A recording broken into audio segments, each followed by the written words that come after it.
नमस्कार प्रेक्षकांनो. तर मंदाला खूप सारी महागडी शॉपिंग करणं फार म्हणजे फार महागात पडणार आहे आणि तीच आता स्वतःहून अंशुमनला अडकवणार आहे. अंशुमनचा खरा चेहरा ती सगळ्यांसमोर समोर एक्सपोज करणार आहे आणि मग आता समर पोलिसांना बोलून जे काय करतो ते बघतच राहा. कसा आता अंशुमनचा खरा चेहरा बाहेर येतो, मंदा नक्की काय करते, सगळं बघूया. जबरदस्त व्हिडिओ असल्यामुळे शेवटपर्यंत पहा. चला तर व्हिडिओला सुरुवात करूया. तर आपण पाहतो घरामध्ये एकीकडे नवीन फ्रीज असतो, सोफा असतो, महागड्या साड्या बॉक्स एकावर एक रचलेले असतात. हे सगळं पाहून बाबा, आदिरा, रोहन सगळे चक्रावून गेलेले असतात. बाबा कपाळावरती हात मारतात आणि बोलतात, अरे हे सगळं काय चाललंय या घरामध्ये? ही मंदा गेली होती बाजारात की अख्खं मार्केटच उचलून आणलं हिने. तेव्हा आदिरा बोलते, बाबा पण आईंकडे एवढे पैसे आले कुठून? त्यांनी भिशी वगैरे तर भरली नसेल ना, किंवा भिशी मोडली नसेल ना? तेव्हा रोहन बोलतो, आदिरा अगं भिशीच्या पैशात एवढं सगळं कसं येईल? हा नवीन सोफा बघ ना, किती भारी आहे. तेव्हा दिलीप बोलतो, मला तर नक्की शंका येते, ही मंदा जेव्हापासून त्या राजवाड्यांच्या घरी जाऊन आली ना, तेव्हापासून हिचे पाय जमिनीवरती नाही आहेत. नक्कीच तिने नंदूकडून किंवा तिथे काहीतरी केलं असणार आहे, काहीतरी मोठा कांड तिने केलाय. थांब, मी आत्ताच्या आत्ता नंदूला फोन करतो, त्याशिवाय जे काही सत्य आहे ते आपल्याला कळणार नाही. असं म्हणतच बाबा आता स्वानंदीला फोन करतात आणि बोलतात, काय ग नंदू, तू आपल्या मंदाला काही पैसे दिलेस का ग? तेव्हा स्वानंदी बोलते, हो बाबा दिलेत ना, थोडेसे पैसे दिलेत. पण काय झालं? तेव्हा दिलीप बोलतो, काय झालं अगं, ती नुसती शॉपिंग करत सुटली आहे. आल्यापासून फ्रीज काय, सोफा काय, साड्या काय, दागिन्या काय, अगं सांगायला नको, नुसती पैशांची उधळपट्टी सुरू आहे. पैशांचं जणू काय पाऊसच पडतोय की काय हिच्यावर, असं झालंय मला. आणि हे सगळं ऐकून तर स्वानंदीला खूप म्हणजे खूप मोठा धक्का बसलेला असतो. ती बोलते, काय एवढं शॉपिंग? पण बाबा मी काय आईला एवढे पैसे दिले नव्हते, मी फक्त आईला 8,000 रुपये दिले होते, त्यात एवढं सगळं येणं शक्यच नाही. मला असं वाटतंय कदाचित सुषने पैसे दिले असतील, पण आपल्या सुष्मिताकडे सुद्धा एवढे पैसे कुठून येतील? काहीतरी गडबड आहे. तुम्ही बाबा अजिबात काळजी करू नका, मी चौकशी करते, काही ना काही माहिती नक्कीच हाती लागेल, तुम्ही टेन्शन घेऊ नका. हा जो काही मॅटर आहे ना, तो आपल्याला समजायलाच हवा. तुम्ही अजिबात काळजी करू नका, मी घेते या सगळ्याचा ध्यास. पुढे आपण पाहतो तर काय आपल्याला थोडासा फ्लॅशबॅक दाखवलेला आहे. तर मंदा एका आलिशान शोरूममध्ये आलेली असते आणि तिला एक रॉयल सोफा आवडलेला असतो. मंदा बोलते, ओ दादा हा सोफा कितीला दिला? तेव्हा तो शोरूमचा मालक तिच्या साध्या कपड्यांकडे अगदी तुच्छतेने बघतो आणि बोलतो, मॅडम या सोफ्याकडे बघू सुद्धा नका, हा काही गरिबांचा सोफा नाहीये. जर तुम्हाला साधा सोफा घ्यायचा असेल ना 10-20 हजारपर्यंत, तर ते बघा समोर दुकान आहे, तिकडे जा. हा मोठ्या लोकांचा शौक आहे, तुम्हाला नाही परवडणार. कारण माहितीये हा सोफा किती लाखांचा आहे? 2 लाखांचा आहे. त्यामुळे तुम्हाला काय घ्यायला परवडणार नाही. हे सगळं ऐकून तर मंदा संतापाने अक्षरशः लाल झालेली असते. ती बोलते, ओय कोणाला गरीब समजताय रे? ओळखलं नाहीत का मला? मी मंदा आहे, मंदा. असं म्हणतच मंदा तिच्या पर्समधून अत्यंत रुबाबामध्ये ते प्लॅटिनमचं कार्ड काढते, क्रेडिट कार्ड, आणि त्याच्या तोंडावरती फेकते आणि बोलते, हे बघा साधं सुद्धा नाहीये, प्लॅटिनमचं कार्ड आहे. खरं तर मंदाला तो सोफा घ्यायचा नसतो, पण त्या सेल्समॅनच्या किंवा त्या मालकाच्या बोलण्यामुळे म्हणा तिच्या इगोवरती गोष्ट आलेली असते आणि आता तर त्या मंदाला तो घ्यायचाच असतो. ती बोलते, हे घ्या, स्वाईप करा आणि आत्ताच्या आत्ता सोफा आमच्या घरी पाठवा. आणि हो, ते समोरचे 2 लॅम्प्स आहेत ना, आणि तो झुला आहे तो पण पॅक करा, सगळं पॅक करा. खरं तर या मंदाला लिमिट काय असते, क्रेडिट कार्डची एक लिमिट असते, हे तिला माहीतच नसतं. खरं तर त्या कार्डची लिमिट असते फक्त 5 लाख रुपये.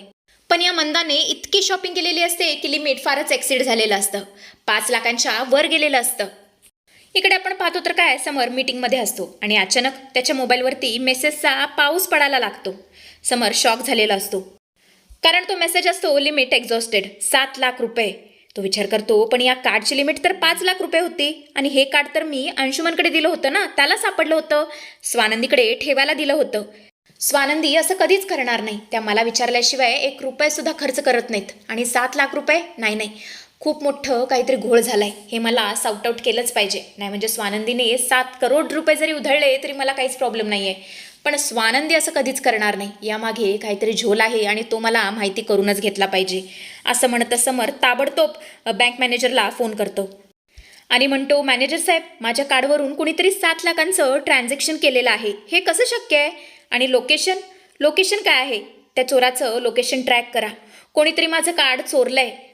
तेव्हा बँक मॅनेजर बोलतात, साहेब तुम्ही अजिबात काळजी करू नका, आम्ही पोलिसांना कॉन्टॅक्ट करू. 1 तासाच्या आत, फक्त आम्हाला 1 तास द्या, आम्ही 1 तासाच्या आत त्या चोराला तुमच्यासमोर हजर करू, तुम्ही काळजी करू नका.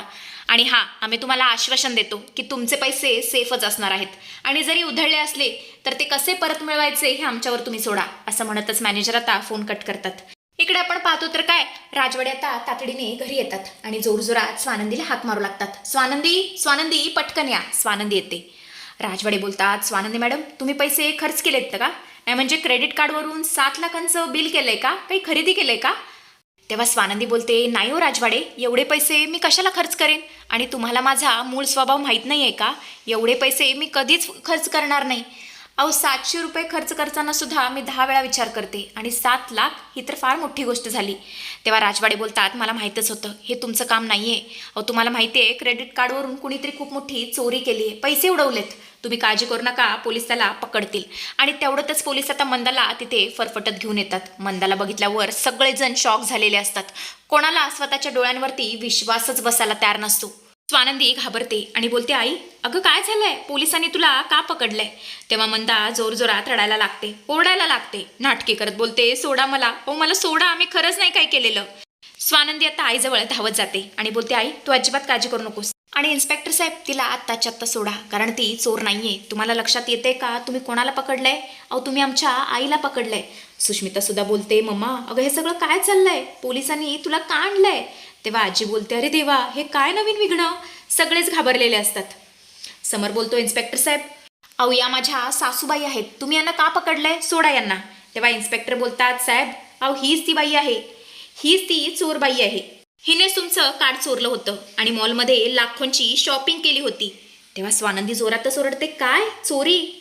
राजवाडे, अहो माझी आई असं कधीच करणार नाही. इन्स्पेक्टर साहेब, वाटेल ते बोलू नका, माझी आई असं काहीच करणार नाही. समर आता स्वानंदीकडे रागाने बघतो आणि बोलतो, स्वानंदी, हे कार्ड तर अंशुमनने तुम्हाला दिलं होतं ना तुमच्याकडे ठेवण्यासाठी, मग हे ह्यांच्याकडे कसं काय आलं? याचा अर्थ तुम्ही तुमच्या आईला हे कार्ड तर दिलं नाही आहे ना? तेव्हा स्वानंदी बोलते, राजवाडे, अहो हे काय बोलताय तुम्ही? अहो, तुम्हाला विचारल्याशिवाय 1 रुपयासुद्धा मी खर्च करत नाही आणि इतकं मोठं क्रेडिट कार्ड मी माझ्या आईला का देईन? मी मान्य करते, मी आईला पैसे दिले होते. 8,000 रुपये मी काल दिले होते, पण ते माझे स्वतःच्या मेहनतीचे पैसे होते, ते माझ्या पगारातले पैसे होते. आणि आता मात्र समर पूर्णपणे गोंधळून गेलेला असतो. तो बोलतो, जाऊ दे. सर पोद्दार मॅडम, आता तुम्हीच सांगा, हे कार्ड तुमच्याकडे कसं आलं, कुठून आलं? आणि जोर तुम्ही खरं खरं सांगत नाही ना, तर तुमची सुटका नाही आहे. त्यामुळे आता तुमच्याकडे फक्त एकच पर्याय आहे, खरं सांगण्याचा. त्यामुळे आता खरं खरं सांगा, हे कार्ड कुठून आलं?